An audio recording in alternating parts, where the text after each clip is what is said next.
Welcome in to the 48 Minutes Podcast on Believe, presented by BetOnline. I'm Ross Geiger, the former NBA video coordinator, having spent time with the Milwaukee Bucks, Phoenix Suns, and the New York Knicks. And alongside me tonight is Michael Worldby Freer, who is a two-time Emmy Award winner, who is a senior writer at Stat Factor, specializing in writing advanced statistical NBA reports for various announcers across the league. And Bruce Bernstein, our four-time Emmy Award winner who spent more than 3 decades at ESPN producing NBA shows, SportsCenter, and soaking up knowledge from the best hoop analysts in the business. And tonight, we're thrilled to be joined by one of them that I'd certainly argue is the best of the best. Tim Legler of ESPN is here with us, and we are excited to have him. This is episode number 95, the Juan Toscano Anderson episode, as the former Marquette Golden Eagle has worn number 95 throughout his entire 6-year career in the NBA, and most recently spent his time with the Sacramento Kings. Before Bruce gives our guests the proper introduction, just a quick reminder, the tournament is here, and BetOnline is your bracket headquarters for the season, with the best bracket contest out there and odds and lines and info on every round right up until the national championship. You can access the most up-to-the-minute wagering information anytime from your desktop or your mobile device, and even track your bracket real-time all the way through the tournament. BetOnline. Head to BetOnline today to become part of the team, and remember to use our promo code BLEAV, that is BLEAV, for your 50% welcome bonus on your first deposit. BetOnline. The game starts here. Bruce? Thank you, Ross. I first met Tim Legler in 1996 at All-Star Weekend in San Antonio. Now, Legs, you're not going to remember it because at the time we met, you were in the middle of a Texas tornado. You had just won the three-point shootout, and for a grinder like you, it was the ultimate vindication of your hard work, your intelligence, and your persistence. We did a little quick interview with you for SportsCenter. Probably Mark Schwartz did the interview, and I said hello and goodbye, and then watched you be swept into the media spotlight for the rest of the night. So fast forward to the year 2000, and Legs, you became my teammate at ESPN, where we worked together for 18 years and probably did around 1,000 or more shows together. I've worked with many analysts, past and present, but nobody compares to you. Sorry, Sinead O'Connor. If you guys watch Legs' work on ESPN, your hoop IQ goes up automatically. He uses technology, great verbal communication, and just good old knowledge of the game to explain how NBA plays work. And all hoop fans are smarter because of you, Legs. Welcome to 48 Minutes. My goodness, man. What an introduction. I need you to maybe say a few words to my family members. I don't think they appreciate me as much as you guys do. That's tremendous. And by the way, that's some memory lane stuff, man. You're probably right. It probably was over 1,000 shows. And as you well know, because I've articulated it to you many times, man, those are some of the best memories I have in this industry, man, is working with you, Bruce. So my pleasure to be on. I'm going to try to live up to that incredible introduction you just gave me. Well, thank you. I'm humbled by your words. So you and I, over the years, have discussed the Boston Celtics. You've always been somewhat of a Celtics admirer because of various reasons. And prior to their Monday night meltdown in Atlanta, they had won 9 straight and 20 of 22. So my question for you is, did they peak too soon, or are they peaking at just the right time? No, I don't think there is a level for the Celtics in which they would peak too soon. I just think that they're as complete as it gets right now in this league, and they have certainly the most versatile starting five in all of basketball. They've been a buzzsaw this year. When they get humming offensively, there's no answer for them whatsoever. I do think, and I didn't necessarily see the meltdown, this 31-point meltdown, but there has to be some part of them that is having a difficult time keeping their foot on the gas all the way through the regular season finish line when you've got that kind of lead in the Eastern Conference, and really for home court advantage overall in the NBA Finals. To get there that early, I don't necessarily think they peaked too soon. I just think they're going to have a hard time here over the last few weeks managing their emotions, managing their rotation, managing like what they're trying to accomplish every night, because they've got this thing wrapped up. And it's a little bit difficult at times to do it that early. So that probably explains what happened, in this letting a big lead like that get away when you've won that many games in a row. Clearly, they became distracted. And, in this league, the way it's set up now, no lead is really safe because of the three-point line, the prevalence of it, the number of possessions that take place in games, the pace of the games. So if you get to that point where you get a little bit complacent in a game, you're capable of having that kind of a letdown. I wouldn't be too concerned about that. What I have seen this year is that the Boston Celtics have been the most complete team in the NBA. I do think when we're going to get more into this about when you look at their challengers, and I don't think it's a foregone conclusion they win a title, but there is no question if you graded every team out in this league on a scale of 1 to 100 every night, the Boston Celtics have the highest score this year. Night in, night out, there's been a level of excellence. They are the measuring stick right now for the league. So I would not be too concerned about a one-off, a one game. They've shown you what they're capable of when they're playing in rhythm. And Tim, thanks for joining the show here. Of course, obviously the Celtics far and beyond the best team in the NBA during this regular season. So let's talk about the rest of the field here, staying in the East with the Milwaukee Bucks, currently in second place in the Eastern Conference. They have a challenging schedule here down the stretch in the remaining games of the regular season. But just kind of want to get your thoughts on how you're feeling about them down the stretch as they kind of gear up for the playoffs. Do you think they can kind of find their groove in time to be a challenger to Boston? I tell you what, I think over the last couple of weeks, they're starting to convince me that there at least is a worthy discussion, because it didn't look like there was at one point. And the Bucks, look, they made a coaching change at 30-13, and you feel bad for Adrian Griffin because, how many guys get their first coaching job, go 30-13 and get fired? I think it was because the level of expectations are so high once you added Damian Lillard. And they were looking around, not just at the Boston Celtics, but I think just around the league at the teams that were on a short list of teams that could potentially win it. And you looked at the coaching experience, like for those teams. And I know Mazzulla hasn't been around long, but he does have a one postseason under his belt. And I think he's answered a lot of the questions this year with how he has managed things. He's more comfortable in his own skin. And then you look at some of the other names around the league and the teams that are trying to challenge. And I think the Bucks just looked at their situation and said, we want a guy with more experience. So they go with Doc Rivers. And at first, they come in and they start losing games right away. And people are wondering, was that going to matter? And I said at the time, as hard as it is for a player to get traded midseason and go have an immediate impact, because that's really difficult, walking into a locker room in some cases with guys you don't know, a system that's in place. You're trying to figure out how to be yourself while also being deferential to the guys that are already there. It's a very difficult thing to do, and you're not playing instinctively. Well, as hard as that is, it's even harder for a coach because, again, things have been put in place since September, and you're coming in on the fly midseason, and you're trying to figure out how you can have an impact right away with very little practice time.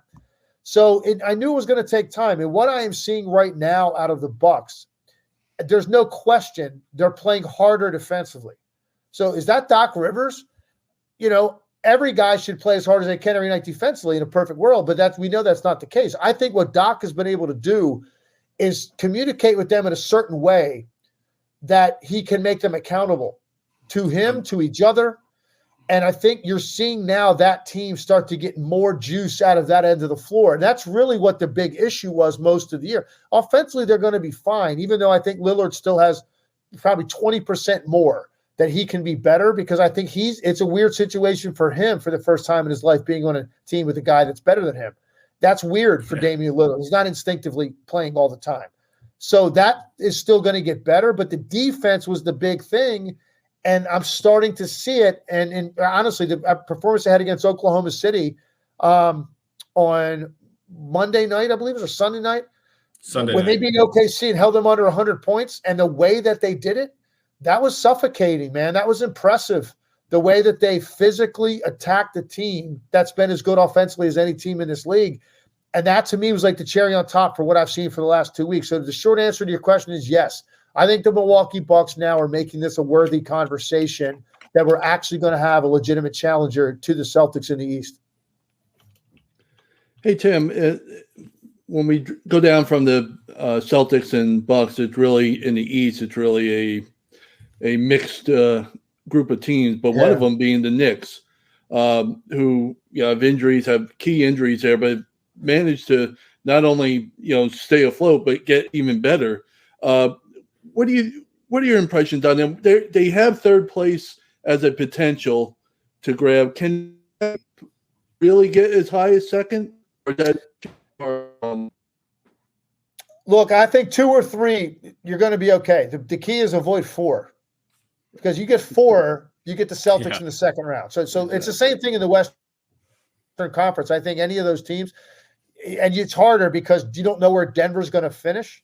They could be 1, 2, or 3, so it's a little bit harder to kind of figure that out. But just avoid Denver in the first and second round, and there's 5 teams in the West I can make an argument can end up in the conference finals. I think in the Eastern Conference, who is that last team that's going to be standing? I think Milwaukee has risen above the rest of the pack for second place, if you will, in the East. But I think the Knicks are the team, and I said it when they made their acquisitions. They made 4 major acquisitions in a short period of time, all rotational players, guys that are going to play heavy minutes, guys that are going to have a massive impact on them. They improved their team dramatically, but I just don't know if the injuries are going to be too much for them to overcome, particularly the Julius Randle situation. I just think the fact that he was out a month and then was talking about getting surgery was a really bad sign.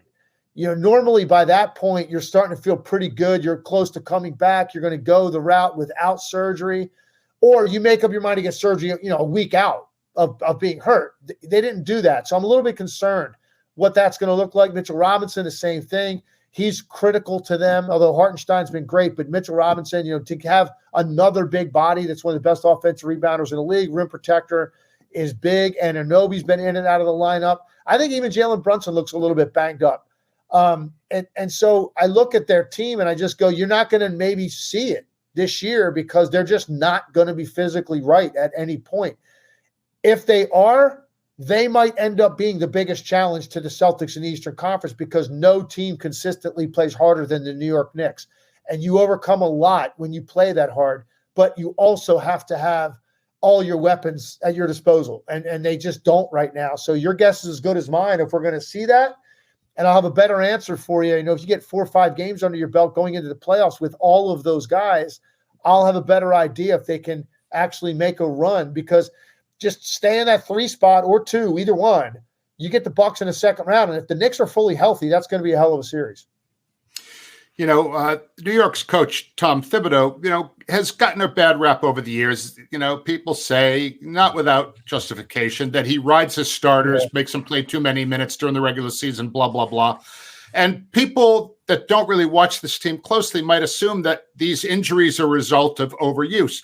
But if you look at the numbers, he really hasn't done that this year. I mean, do you feel like Tibbs has made an improvement in how he handles his rotation this year? Because these injuries are not from overuse. They're just injuries. Yeah, completely. They're flukish, Bruce. And actually, there's just been a lot of data that's come out, and the league even admitted it before the season. I've been harping about this for 5 years, about the load management component and how it doesn't really dramatically reduce injuries. And the league finally said it. Joe Dumars had a statement before the year. There's just no correlation there. And I think what you're seeing right now, and you can look at Josh Hart's minutes right now and Miles McBride, and these guys are playing really heavy minutes. The other night they played 47 and 48 minutes respectively. You just don't see that in the league anymore at all, ever.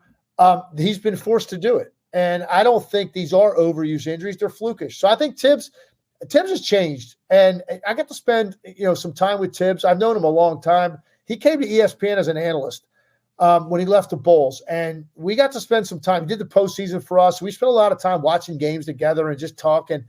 And one thing I've learned about Tibbs from then to now is he has adapted. Because if you had ever said that Tom Thibodeau would coach a team that has the green light that the Knicks do to shoot the three-point shot the way that they do, the number of guys that take it whenever they want, I would have said you're out of your mind, because that's just not what he believes. So he's adapted offensively. He's adapted in terms of usage. And I think, in my opinion, the whole conversation about usage-type injuries is completely overstated. The data doesn't back it up, and I think it's a bad rap, man. He's out there to coach to win, and if you go play for Tom Thibodeau, you know that he's going to ask a lot of you, and I think the guys that thrive under him want that challenge. The team right behind Milwaukee, the Cavaliers, They're going to be starting a 5-game road trip next Sunday. Denver, Utah, Phoenix, Lakers, Clippers.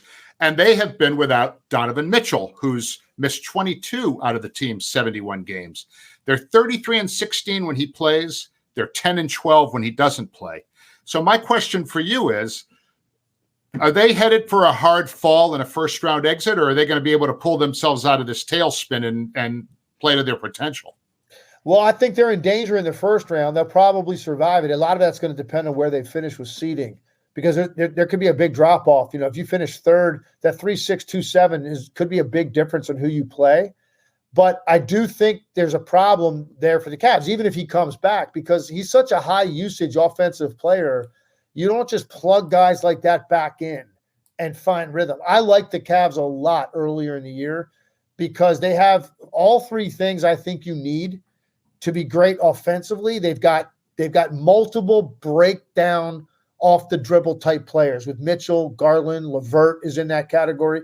They've got two really good bigs in Mobley and Allen who play well off of each other. And then they've got a whole stable of 3-point shooters, a bunch of guys lined up that can toe that shot to space the floor. And they're a good defensive team. They compete on that end. So I really like their team. But at some point, the lack of continuity becomes something you can't overcome.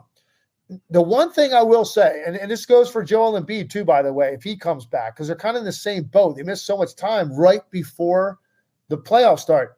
You do have a lot of juice in your legs. Like, you're energized as a player. Steph Curry went through this a few years ago. He missed a long time in the spring, like after the first of the year.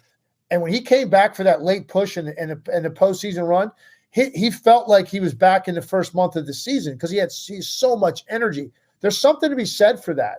But there's also something to be said for disrupting offensive flow when a guy rejoins you and he's trying to find his game and you're trying to run an offense through a guy like that. It becomes difficult to overcome. So I think the Cavs are a team that right now is in a little bit of trouble, Bruce, and I would not be shocked if they got bounced in the first round. If you play a team like Indiana in the first round with the pace they play and just their style so hard to prepare for, and you're not clicking on all cylinders offensively, like, can you get to 120 to beat the Indiana Pacers? That's going to be a hard thing to do. You play a team like Miami, who's going to play a more grinded out style and make you earn every possession, and you've got a guy coming back that's maybe not in rhythm and not super efficient, it could be a problem. So I think it's unfortunate for them. The timing of Donovan Mitchell being out could actually really hurt their postseason chances.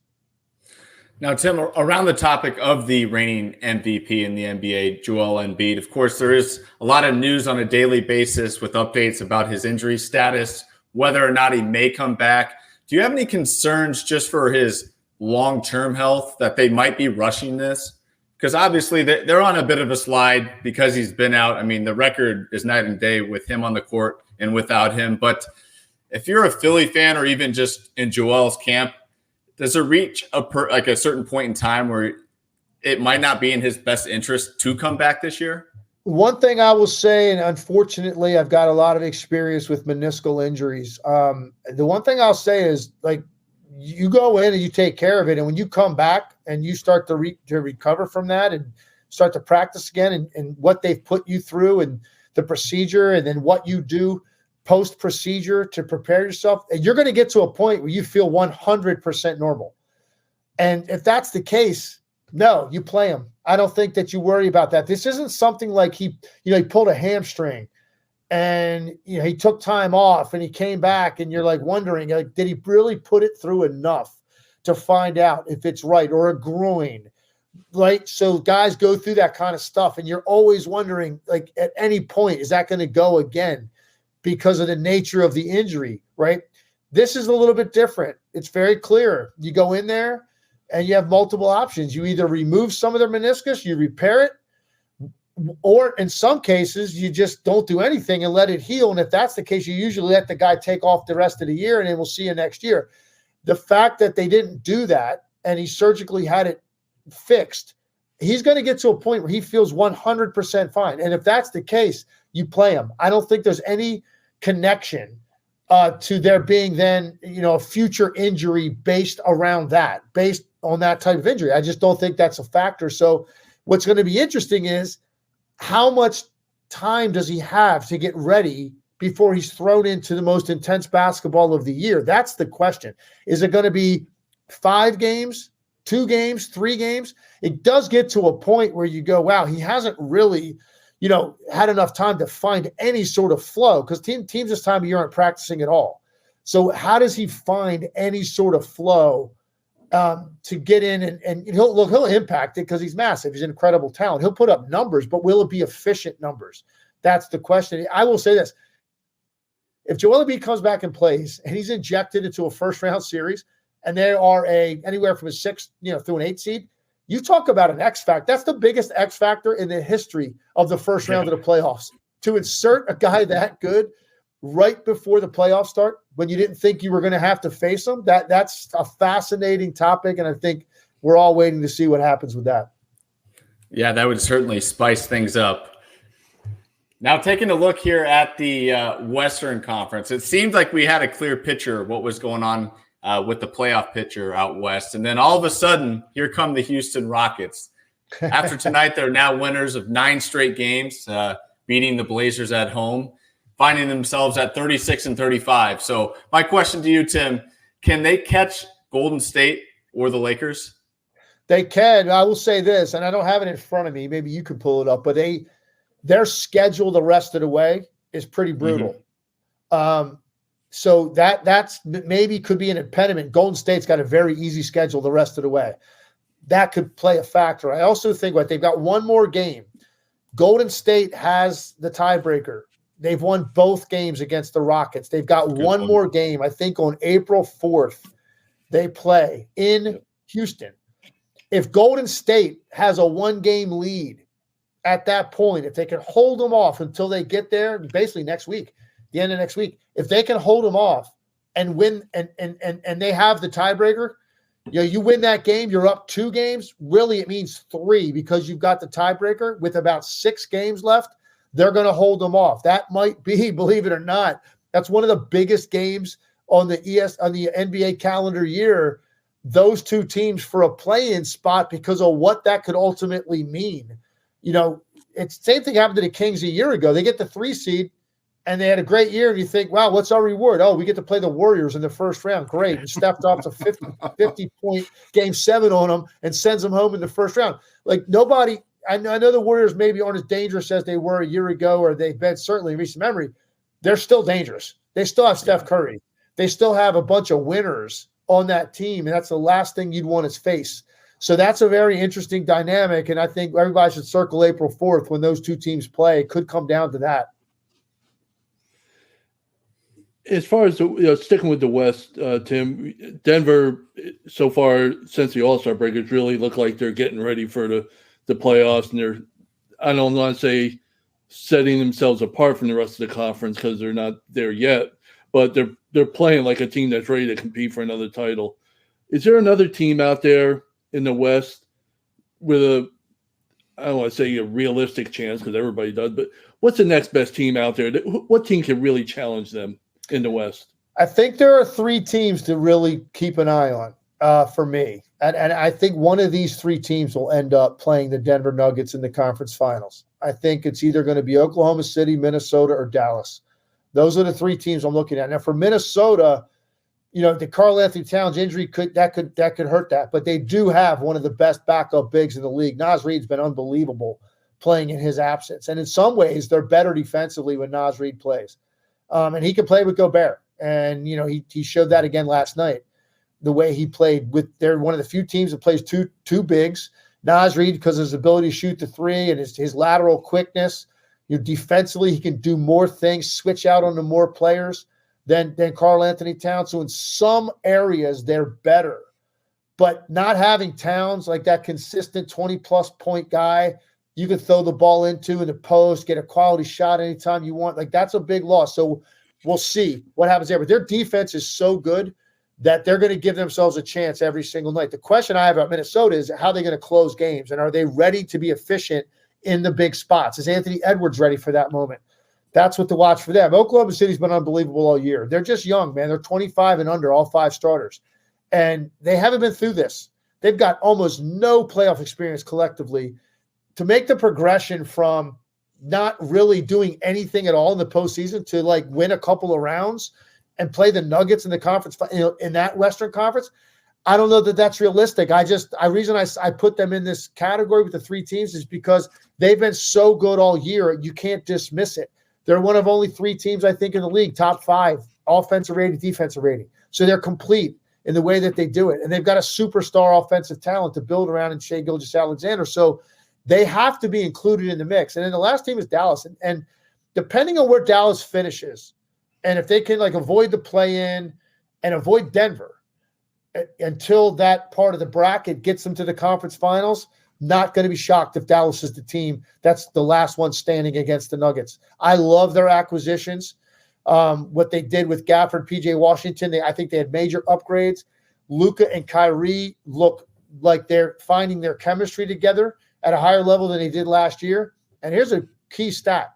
That's the best team in the NBA if you were in a one-possession game with 5 minutes to go. They have the best record in the NBA in that situation because of those two guys, and primarily because of Luka. So, and the playoffs have a lot of that. They have a lot of one-possession games late. So I trust Luka to get it done in that situation. So I think those would be the three teams I would look at. And if I had to pick one, as sort of a, an answer that you're not going to hear from a lot of people, I think I like Dallas maybe a little bit more than the other two. I would like to drill down a little bit on OKC because you mentioned them as a young group. They score a ton of points. They're 4th in the NBA in scoring. They're number 2 in point differential, only behind Boston. They shoot just under 50% from the floor as a team, which is super efficient. They will guard you. Opponents just shoot 45.6%. That's 3rd best in the NBA. And they're number 1, believe it or not, in block shots, which was shocking to me when I looked that up. Because everybody in their lineup blocks at least a part of a shot a game statistically. Right. But here's my concern with that team. I just don't think their rebounding is good enough to take them, they're 27th in rebound differential. And of course, they're dead last in offensive rebounding because they make so many shots. But are you concerned that their lack of height? I mean, only Chet Holmgren is taller than 6'8" on that team. Are you concerned about their lack of height and their ability to rebound with a team like Denver? Absolutely their biggest issue. They got smoked by 20 on the boards against the Bucks last night.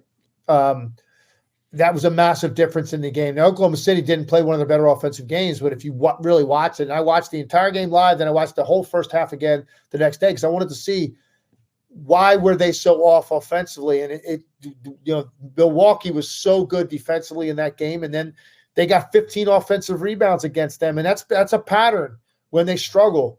They absolutely are too small at times. They're too light. And Chet Holmgren, as much as I love his game, and he's a difference maker with rim protection, he's light. He gets thrown around a little bit. It's hard for him to maintain inside position against guys when you have a bigger front line. And Milwaukee has that. The Lakers have that. The Denver Nuggets have that.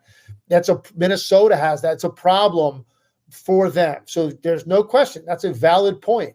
What they count on is, can they be so good offensively with their efficiency, they can overcome that? And that's the big question. And if they can't, and this becomes a problem, and they get out-rebounded by some team in the first round. Look, by the way, they're not going to play a normal, first-round opponent. Like, depending where they finish, this is what's insane about the Western Conference. Normally, man, you finish in a top 2 in the West, you're like, or in any conference, you're like, oh, man, we get the 7 seed, we get the 8 seed. Like, okay, that's a 5-game series against some team that just barely got there. No, not in the West. You could get the Pelicans. You could get the Mavericks. You could get the Phoenix Suns, like loaded up with that kind of talent.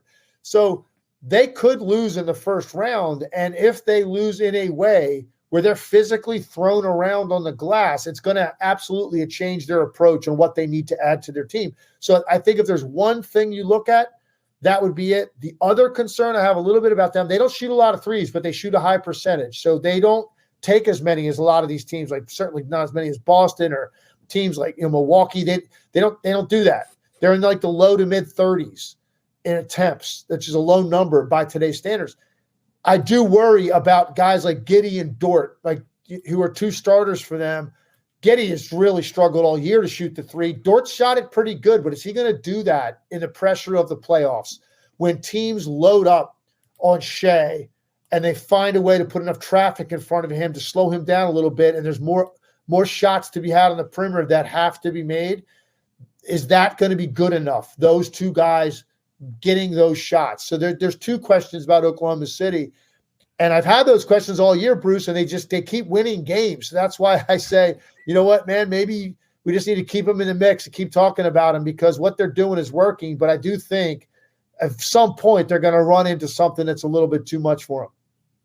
Now, Tim, quickly here, just to follow up on that front line and the concerns about how small or slim they might be at the 5 position, just considering the draft capital that franchise has, were you surprised they didn't be a little bit more aggressive at the deadline to, I'll try to avoid hypotheticals here, but even Daniel Gafford, how much would your opinion change if they got a guy like Daniel Gafford at the deadline?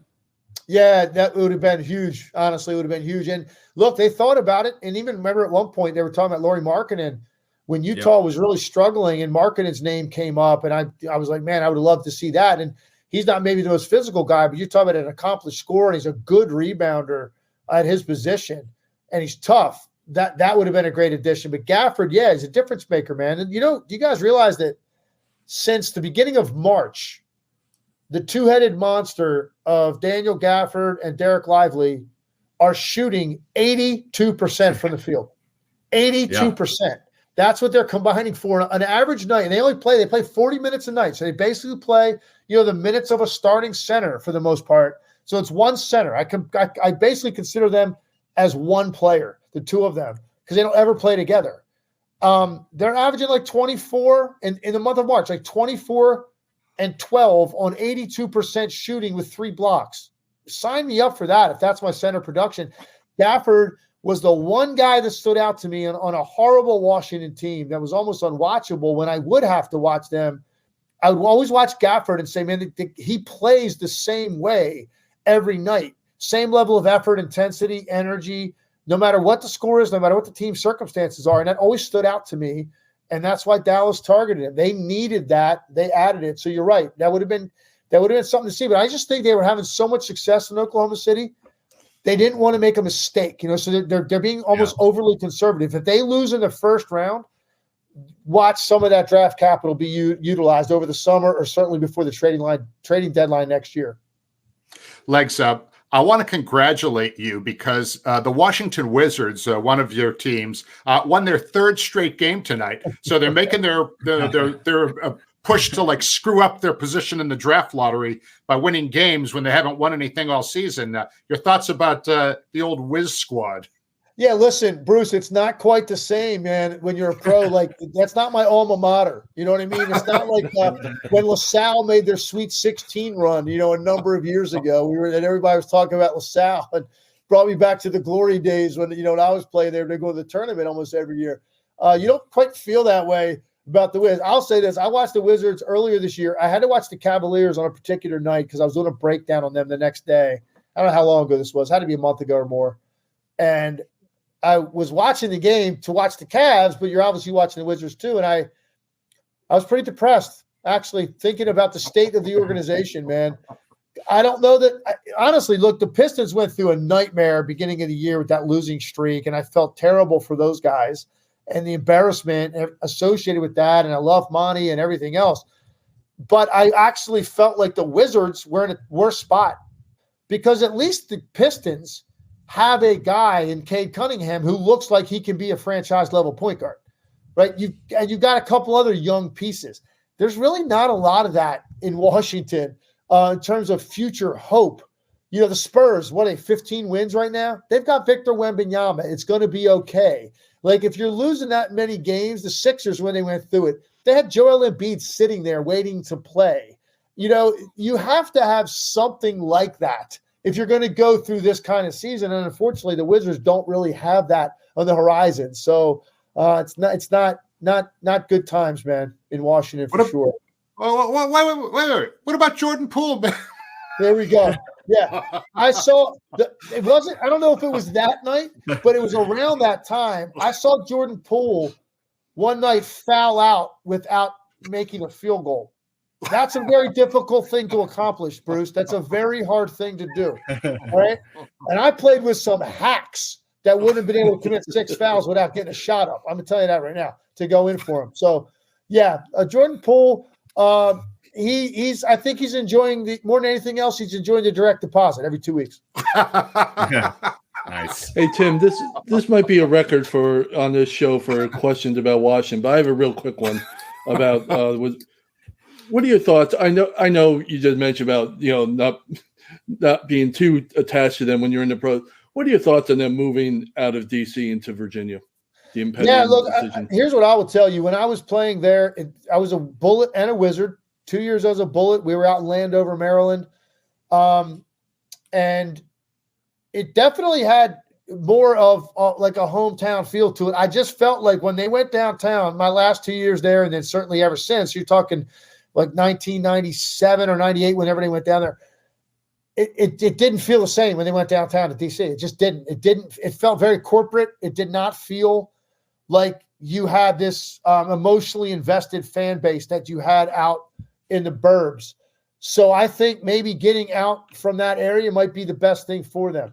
So, and I think, look, my football team, as Bruce knows, I'm a diehard Commanders fan, man. I live and die with that team, season ticket holder. We're also looking for a new place to build a stadium. So there's a lot of flux right now with the Washington sports teams.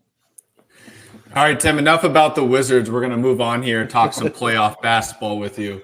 And one of the teams out west that I think has not gotten the credit they've deserved this year is the New Orleans Pelicans. It's something we've talked about on the show quite a bit. And I don't know if that's Zion fatigue or whatnot, but Brandon Ingram is out for at least 10 more days. Obviously, he is a pivotal piece to that team on both ends of the floor with his length and versatility. But my question to you is, can the Pelicans hold off Phoenix, Sacramento, and Dallas for that 5th spot? Or do you think this Ingram injury is certainly going to give him some trouble doing so?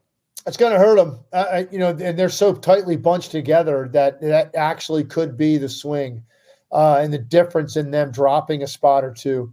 And they've had an incredible run here. They've been great, and not many people are really aware of it because there are either more storylines revolving around teams that have been better this year, or, and you guys know this in our industry, you're talking about teams that are mediocre, but because of who's on them, you have to talk about them all the time. So there's teams in that category too. And so the Pelicans kind of just have been under the radar, just kind of like not talked about. They're not in that market that's getting a ton of attention, but you look up and they've been so consistently good for a long time. And Ingram is an enormous piece of it because they have right now with McCollum, Zion, and Ingram, like they have each area of the floor checked off. They've got lead guard play. They've got a power player in Zion who's so unique in the way that he plays and the way that he finishes at his size. And then you've got this long wing that can get his own shot against anybody. And that's when Ingram is getting into that mid-range. There's no answer for it when he gets into a rhythm from that area of the floor. It's the ultimate answer at the second half of the shot clock, because at some point you run an initial action and that ball gets kicked back out and ends up in the hands of a guy like Brandon Ingram. Go make something with 6 seconds on the clock and get into a quality look. Brandon Ingram can do that at any time. And so losing that is going to be harder for them to hold on. Who knows though, because those other teams are so inconsistent that you mentioned. Now, Dallas is playing really good right now. They've been a little bit up and down, but they've won 8 out of 9 or whatever it is. They're hot. Phoenix, after Phoenix's performance when they got beat by 40 on national television a couple of weeks ago, I kind of made the joke that they're dead to me. Like, they've got to now prove it. I'm not giving them the benefit of the doubt anymore. No more, well, they just need more time together. No, that was a game against Milwaukee in which they had no interest in playing basketball that day. They gave up 140 points to the Bucks without Giannis. 24 made threes without Giannis drawing attention. And so Phoenix, for me, it's going to be very difficult for them to convince me that they're a legitimate contender.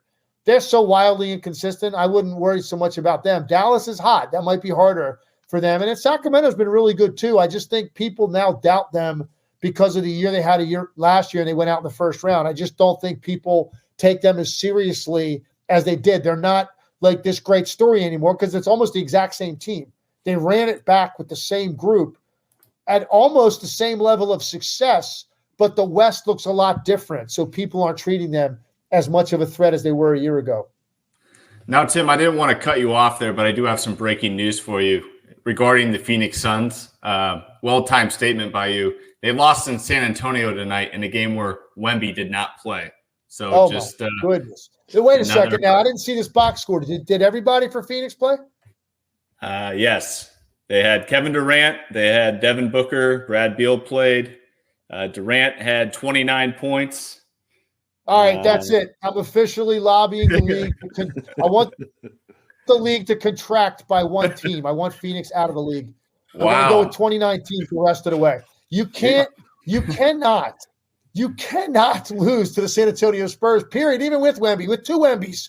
You can't lose to the Spurs. But with no Wembys, you can't do it. You can't do it. They've lost to him 3 times this year. My goodness, no, it's unbelievable. That's a hell of a news flash. I don't know where you're going to go with that. That is big. That is big. Yeah. I might have to email some of the producers for the shows I'm on tomorrow on ESPN and tell them I have a different talking point. Jeremy Sohan with 26 and 18 for the Spurs in that game. What in the world? Listen, I didn't see the game. I'm going to probably now have to watch the game. I'll go to League Pass and watch the condensed version. I'll see enough that I need to see. It's going to be very difficult for me to get out of my head what I watched against Milwaukee, because I'm not one, you know me well enough to know I'm not a person that looks at a box score and makes determinations. I don't mail it in when it comes to watching a game. I watched the first 2.5 quarters of that game against Milwaukee, and I was disappointed Giannis wasn't playing, because I was thinking oh man, what am I really going to learn from this? If they beat the Bucks and they don't have Giannis, is that really a statement? But at the same time, they needed a win, prove that you guys have some flow. And they came out and it was if you got beat off the dribble, it was a layup, no help coming from the weak side. I saw guys jogging back in transition, complete lack of physicality in putting a body on somebody on the glass. And then just their looks on their faces and the body language going up the court offensively after getting scored on again. It literally was dirty. I needed a shower after the game. I'm that was filthy. that level of effort is not NBA caliber, and it's certainly not NBA contender caliber. And they have too much talent to look that way. So now, listen, this Spurs game just basically backs up what I was feeling about that. Hey, Tim, as far as sticking in the West here, the Clippers, they get Russell Westbrook back on Monday after, injuries for him, but they're just 8-9 since the break. And I'm just curious what your thoughts are. What's been going on with this team? For a couple of months, they were playing like the best team in the league. Yeah, they were playing up there with Boston, whatever. But now, they, like I said, 8-9 since the break. How much of an impact can a guy like Westbrook have on this team as we near the playoffs? Yeah, after the initial breaking in period with James Harden, when they were losing games there right off the bat, they got into a roll to the extent where they were so complete on both ends, and the depth that they had, and these guys meshing together. And I think this is the best lane for Harden, is that third spot, because he's not expected or pressured to go get 30 to give his team a chance. And I think the pressure of the playoffs has affected him over the years. So now he's in a great lane, go facilitate, and every now and then just give us a little bit of a burst, and and that'll be good for us because it's going to go through Kawhi. So I was man, they might have figured this out. This might be the best spot for Harden. Westbrook is, give him credit too. He comes off the bench and accepts it, and every single minute he plays as hard as he did 10 years ago.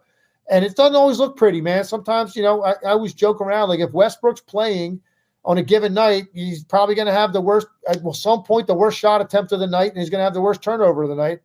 And all he's going to do to make up for that is play as harder than anybody else in the court. So I've always been a huge admirer of his. So he's in that lane, coming off the bench, energizer, all that. I loved him. And then all of a sudden they go through this spell. And I've watched the Clippers, a number of times here over the last month when this has been going on. And it almost looks like there is a malaise because the regular season is still going on. I do think there's another gear that they are going to hit with a bunch of veteran players once they get closer to the playoffs. And they, some teams go through this in January. when it's midseason and the adrenaline at the start of the year is worn off, the adrenaline at the playoffs is too far off. It's cold everywhere you travel on the road, and you just like go through these ruts. They're going through it now because it's there. Everything they need is there on both ends of the floor. I think they need to feel that excitement of the postseason and the pressure of game after game. I think that's going to bring out the best in them. So I'm not writing the Clippers off, but there's no doubt you can't look at them the same way you do now as you did a month ago. Hey, I got a real quick follow on this to your point, because I wanted to ask you this, because the losses that they've had until this past week, since about February, they lost to the Pelicans, the T-Wolves, the Thunder, the Kings, the Lakers, the Bucks twice, the T-Wolves again, the Pelicans. I mean, these are quality teams they're losing to, and then they go and lose to the Hawks and the Embiid-less Sixers this past week. So that's inexcusable. But I would say, while they're losing to these tough teams, is it concerning as far as being the challenge? If they can't beat these teams, as far as being a real contender, while they're losing, they're playing a tough schedule and they're losing tough teams. If you want to be a real contender, you got to win some of these games too, correct? 100%. And I think what I've seen is, and the question I have for them is, does Kawhi Leonard have another gear? Does he still have that gear? Because when Kawhi Leonard has that gear and he's controlling the game to that extent, there's only a few players in the league that control the game possession by possession offensively the way he does when he's at his best. Luka, Jokic, LeBron. But those are the three guys. Kawhi Leonard's in that category. But I saw that at times this year, but I also felt like he's completely pacing himself. So, he hasn't really pushed himself in those games. Now, look, maybe it's because he doesn't have that gear anymore to be like not just really good, because his numbers are really good. That's not what it's going to take. It's going to take, are you ready to go be the best player and command that during the biggest moments? And I haven't felt like he's really pushed himself to do it. And so that's the question for the Clippers, because if Kawhi Leonard could easily, depending on where they finish and whatever their first round matchup is, it'll take about one half of the first game to convince everybody that the Clippers are a threat based on how Kawhi Leonard looks. And that's what I think for me is the big question mark, because he's been good, but he hasn't been exceptional. He hasn't been the best player on the court a lot of nights in those games against those teams. And I don't know if that's by kind of like choice, because he's just not, going after it every night for the regular season because it's just not that important to him anymore, or does he not have that anymore? And that's what we're going to have to find out. And you'll find out immediately, because they're going to play some team in the first round that's got a couple of stars on it. That's just the way the West is, no matter who it is. Can Kawhi Leonard outplay those guys? And that's what it's going to come down to for the Clippers. All right, Tim, one last big question out West. You talk about the stars in the Western Conference. Right now, let's say the Rockets fall short. We're looking at a one-game play-in game between Steph Curry and LeBron. Who are you picking? Well, I'm going to say LeBron, but maybe not for the reason you think, right? Look, LeBron and Steph still, and LeBron actually defies all logic and everything we know about aging and athletes and everything else, like the way he still looks and what he's capable of on a given night. It's not as much about LeBron, honestly, to answer that question. It's about the fact that he still has Anthony Davis. That's the biggest reason. And Steph doesn't. And Steph does not. And, I'm watching the Warriors every night, and it's just like such a mixed bag for Steve Kerr. Like, where are we getting it from? There's no consistency in where you pencil it in. I mean, Kuminga's been really good this year, and he's definitely taken a step forward. He's still not a guy that you're penciling in for 20 to 25 every night in a big spot. Curry's still the same. But the rest of those guys are so wildly inconsistent, and LeBron still has Anthony Davis. So for me, I would bet on LeBron. Number one, I think physically, right, he can still physically overwhelm you even on nights he's not shooting well and affect it in other ways because of his size and what he commands. makes the game so much easier for another star. And Anthony Davis is capable of being the best player on the court. The Warriors don't have anybody really capable of being the best player on the court if Steph isn't. And that's why I would lean toward LeBron if it gets into that situation. Okay, now that we've kind of cleared the decks with all the key teams in the playoffs, I wanted to talk to you about something that is a little bit different. And we were all watching Caitlin Clark on Wednesday night, and I know that on Monday night, rather, and I know on Tuesday you're going to be talking about her on SportsCenter, so I'm sure everybody's going to want to check that out. But as I said at the beginning of the show, you made your mark winning the three-point shootout at All-Star Weekend. And one of the highlights of this year's All-Star Weekend was Sabrina Ionescu and Steph Curry shooting threes. I thought it was a really gutsy move by Steph accepting the challenge, because if he would have lost, it would have been kind of tough on his ego, and social media would have beaten him senseless. Right. So would you like to see Caitlin Clark in next year's All-Star Weekend? And which marquee three-point NBA shooter do you think would have the cojones to go against her? Well, listen, Dan, your first part of that is yes, I would love to see that. I would love to see her do it. I'm fascinated by her. I think she's one of the most entertaining players for me personally that I've watched, men or women, ever. That's how much I like watching Caitlin Clark play. And listen, the second part of that is, if Steph Curry's alive, it's Steph Curry. Like, you know what I mean? If you know that he's still out there, there's nobody else that's going to create that kind of compelling drama.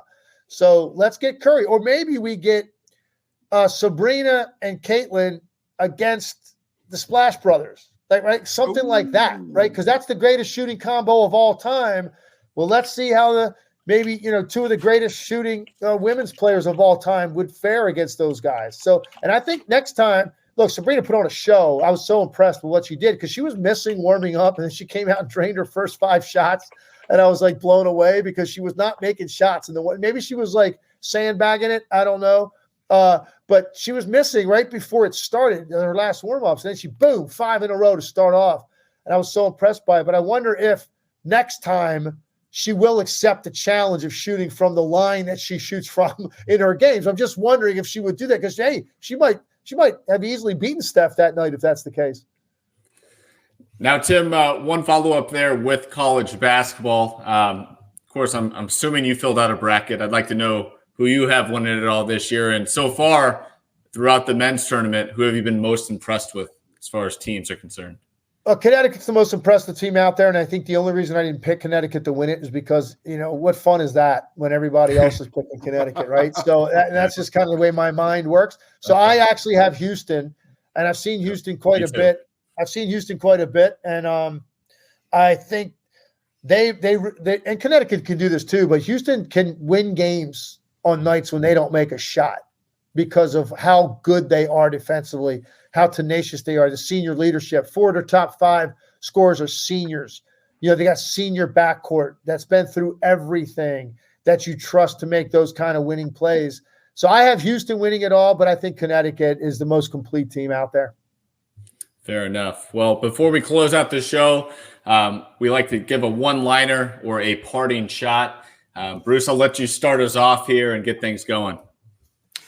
Thank you, Ross. If Christina Aguilera were dead, she'd be rolling over in her grave as Shay and Chet, or is it Chet and Shay, parodied her 1999 hit What a Girl Wants in an AT&T commercial. Guys, I hope you got paid a ton of money to do that, because it was so lame. Yeah. That was a surprise to see for sure. Hey, wait. No, real quick. Can I comment on that real quick? Absolutely. Yes, of course. All right. So, first of all, I agree with you, but I don't think that is even close to as bad as the Jimmy Butler, Jaime Jacquez commercials. Ooh. Was that for who? You got a point there. It's for some God, it's like a vacation website brand. I can't think of it right now.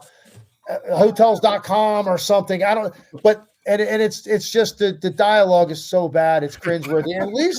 At least I was actually shocked they got that out of Chet Holmgren, because I always joke around about Chet Holmgren. Like, the one question I want to ask Chet Holmgren, if I can meet, I've never met him, if I can meet him, is just, are you having any fun? Like, is basketball fun? Because the guy literally never smiles. So to get him to step out of his comfort zone a little bit on that commercial, I hear you. It was kind of cringeworthy, but not as much as the Jimmy Butler, Jaime Jacquez commercials. Great point there, Tim. World B. Yeah, we talked about him at the top of the show there about the Bucks and the Celtics and how the Celtics have been the dominant team in this league and how they'd be the prohibitive favorites, at least in the Eastern Conference. But I wanted to just point out a couple of things, or one thing here. With Khris Middleton back in the lineup for Milwaukee, there's a reason I refuse to just give the Celtics the Eastern Conference right now, and that is because with the Bucks, with Middleton now back, the Bucks preferred starting lineup of Giannis, Lillard, Middleton, Lopez, and Malik Beasley actually has a higher offensive efficiency, a better defensive efficiency, shoots better from the field, and defends better in opponent effective field goal percentage than the Bucks or the Celtics starting five of Tatum, Jaylen Brown, Holiday, Porzingis, and Derek White. So, and they played about the same number of minutes. Those 5-player units are only separated by about 10 minutes, believe it or not, given Middleton's timeout. So, because of that, I'm willing to give the Bucks a shot here to come out of the East. Well, World B, you're getting kudos in my book, World B, and I'm sure Bruce probably wants to argue that, but because we're on a time constraint here, we're gonna mute him. As for mine, I want to give a best bet here, and it has to do with the Milwaukee Bucks. And I think the Milwaukee Bucks are going to get their revenge against the Lakers on Tuesday night. In their last meeting in Los Angeles, the Lakers, behind D'Angelo Russell, having a season-high 41 points, sealed the deal against Milwaukee in a tough loss for the Bucks on the West Coast road trip. So they've got that win in the back of their minds and certainly want to go ahead and get that revenge at home at the Pfizer Center. So as far as the same game parlay is concerned, for my best bet, take the Bucks money line, and Giannis is good for 30 points and 8 rebounds. Tim, do you have any parting shot? I do, and I'm going to write that down. I'm going to make that bet. I do. There we go. So listen, and I'm going to go more with along the lines of my buddy Bruce there and go a little bit off basketball. I've been at ESPN for 23 years. Believe it or not, it's my 23rd season I'm finishing up, and in all that time, I've seen some of the most incredible content ever produced, right? And ESPN is unbelievable at telling stories and beyond the highlights in the games. Like some of the stories they have told, the personal interest stuff over the years has been some of the most compelling things I've ever watched. And I think the greatest thing I've ever seen them produce was a 15-minute segment on this dog named Arthur, right? And you know where I'm going with this. The movie's coming out with Mark Wahlberg. I think it's out right now. Arthur the King. It's based on a true story. You got to go see this movie. If you don't know the story, everybody knows me. I'm a huge dog lover. We had 5 dogs at one point. We lost our 2 oldest ones. We're down to 3 dogs, but I got one right here in a hotel room with me. He travels with me. My boy Guinness is right here watching me work right now. I'm the biggest dog lover on the planet. You got to go see Arthur the King. Because that content that we created, I think it was narrated by Tom Rinaldi, the best 15 minutes ESPN has ever produced in the 23 years I've worked there, about this dog, this miracle story about a dog following these athletes that were on this, like one of those, multi-sport type journeys, kayaking, mountain climbing, all that. And the dog followed them like 1,000 miles and stayed with them the entire time because they gave him a couple of meatballs of this stray dog, and then one of the guys adopted him. It's an incredible story. Go check out Arthur the King. That's my one-liner. Awesome stuff. Well, Tim, we want to thank you for joining us here on the 48 Minutes podcast tonight. It's truly been a pleasure and honor to have you on our show, and I know I'm very much looking forward to you watching that Suns-Spurs game and hopefully catching you on TV talking about what you saw in that game. So I'll be on the lookout. I can't wait to dive in on that. But look, it was an honor to be asked to be on. It was my pleasure to be on, and anything you guys need in the future, you know where to find me. Thank you. Yeah, thank you so much. And with that will do it for this edition of the 48 Minutes podcast on Believe, presented by Bet Online. Thanks for tuning in, and we'll be back with you next week to be sure you're up to date in 48 on all things around the association. Take care, everybody.